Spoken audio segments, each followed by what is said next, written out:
I'm the man in the yellow hat and the orange beard. I am Vincent Van Gogh. I loved painting sunshine, but often felt gloomy.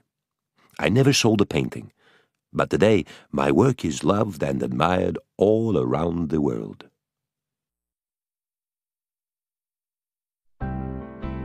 Hello, here. Over here, yes, here I am. That's right, here, in the old wooden crib. That's me. My name is Vincent. Vincent Van Gogh. Can you get your mouth round that? I've just been born. I was born here in Holland, so that makes me a Dutch boy. Do you know where Holland is? It's a small country, much smaller than England, at the top of Europe. And do you know what Holland is famous for? Windmills. Here's one outside our window. Holland is a very flat and windy country, so it's terrific for windmills. What else can I tell you about Holland? Oh, yes, flowers. We have lots and lots of flowers here, especially tulips. And, oh, look, my mother has picked some from the garden and put them in a pot. Let me introduce you to my parents. This is my father. He's called Theodorus, and he's a preacher. He works in a church in our village, and he reads the Bible every day. And here is my mother, Anna, knitting in her chair. Can you see? She's wearing clogs, like lots of people around here. When I was 8 years old, I started to go to the local village school near our house. I didn't join in much with the games in the school playground. I always preferred being on my own. There was such a lot to see. I was much happier staring at the fields of brightly colored tulips and the tall trees standing straight in the distance, or looking at the white clouds as they whizzed by.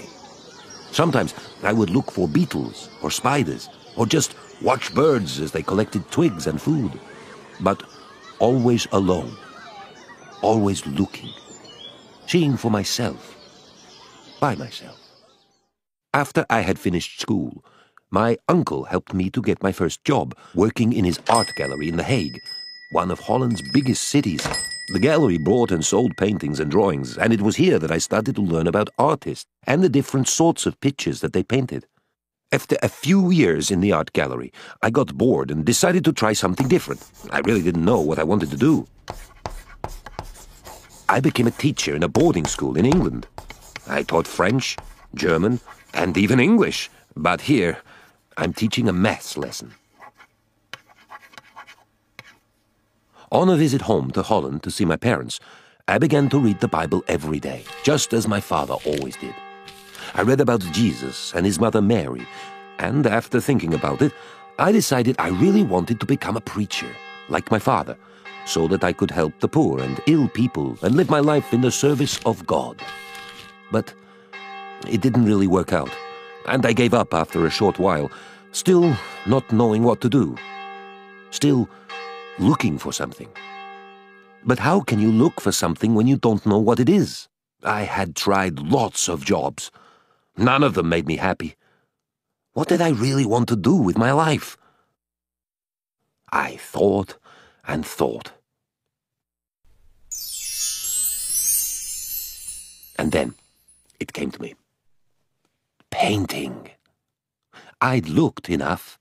Now I wanted to show what I had seen. I wanted to spend my life painting. Oh, that would make me happy. So, I went to an art school to learn how to paint properly, and I practiced painting all the time. Then I found I couldn't stop. After a few years living in the Dutch countryside and painting every day, I decided to leave Holland with its windmills, its grey skies, water and tulips, and go and live with my brother Theo in Paris. So I set out with my heavy bag, stuffed full of paints and brushes and canvases. I would be joining my favorite brother in the big city. Was it an adventure? It should have been. There was an exciting group of painters in Paris.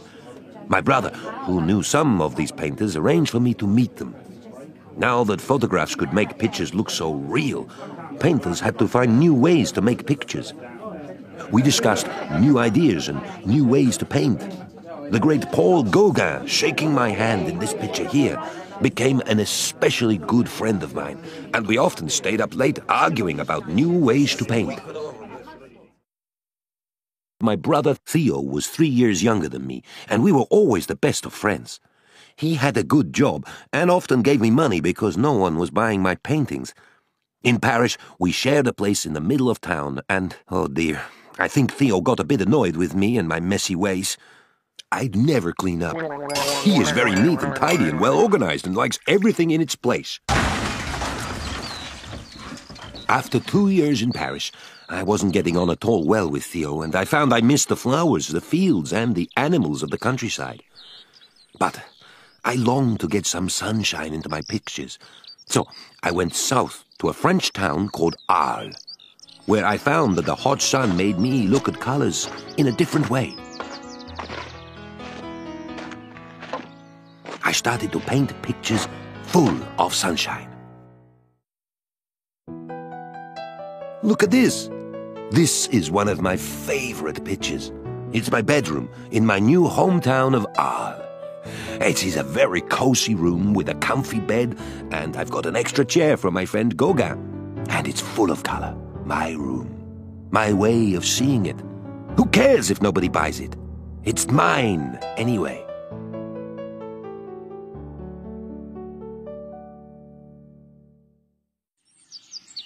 Here I am painting one of my best pictures. The farmers were busy harvesting the corn. The fields were a patchwork of gold and yellow, and the animals and birds seemed in a playful mood. And there were sunflowers everywhere.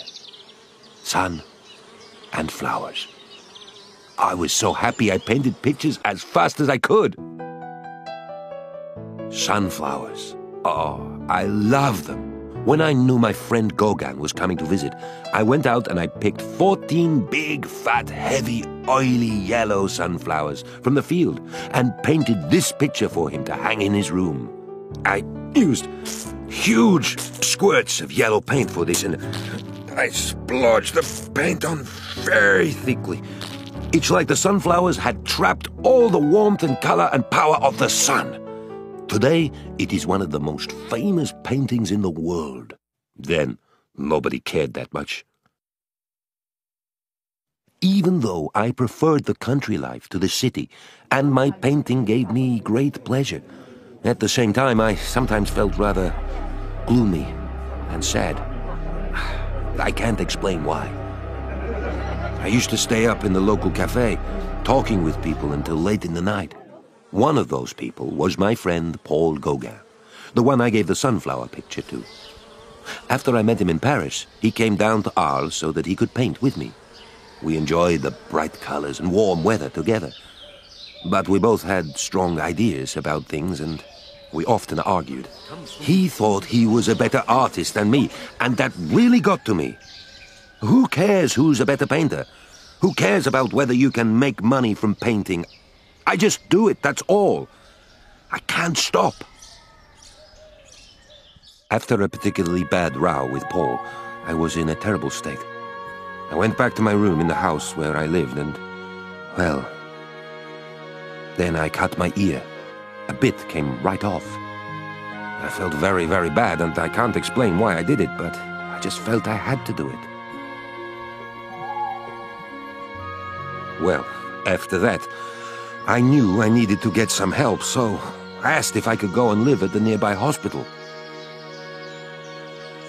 I still painted, though. While I was there, I did lots of pictures of the gardens, of the other patients, and of myself with my ear in a bandage. I am sad here. The sun's gone, and it's cold, and my ear is still very sore. I can't get rid of my sad feeling, and I'm disappointed because I had so wanted to find happiness in art. Now I don't want to paint sunny pictures anymore.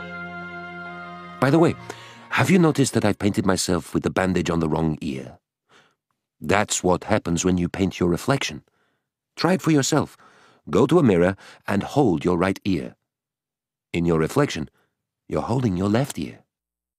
Let me show you another picture I did while I was in hospital. It's called starry night. And I did it all from my memory, or my imagination. The stars are shining very brightly, and the sky is full of movement, while the little town lies quiet and still in the darkness. Nobody took much interest in this kind of painting when I did it. But today, this is a picture that everyone knows. Why? My whole life long, Theo, my brother and dearest friend, had always taken care of me. He lends me money to buy paint and to buy food when I am hungry. We write lots of letters to each other, and of course, when I cut my ear, he was very worried about me. When I came out of the hospital, he said the best thing was that I should move to live near him. That's why I took the train to Auvers, a village outside Paris where Theo was waiting for me.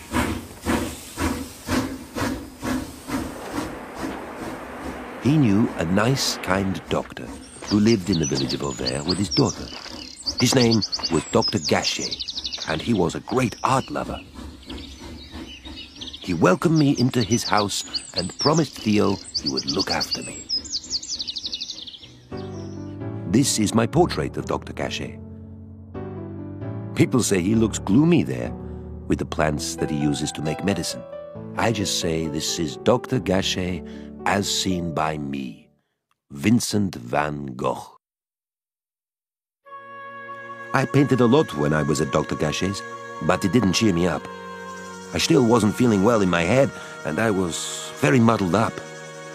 One hot night, I decided to go for a walk in the woods. One last time.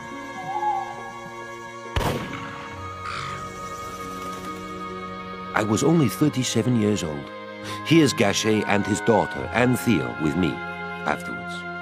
I had to do it. End it all. It was an illness. Would I have been a different painter had I not been ill? I don't know. The strange thing is that during my life, no one understood my way of painting or my way of seeing things. But today, more than 100 years after I lived, I'm one of the most famous painters in the whole world. And my paintings give so many people great pleasure and happiness. Hey, you should go and see them. Vincent Van Gogh.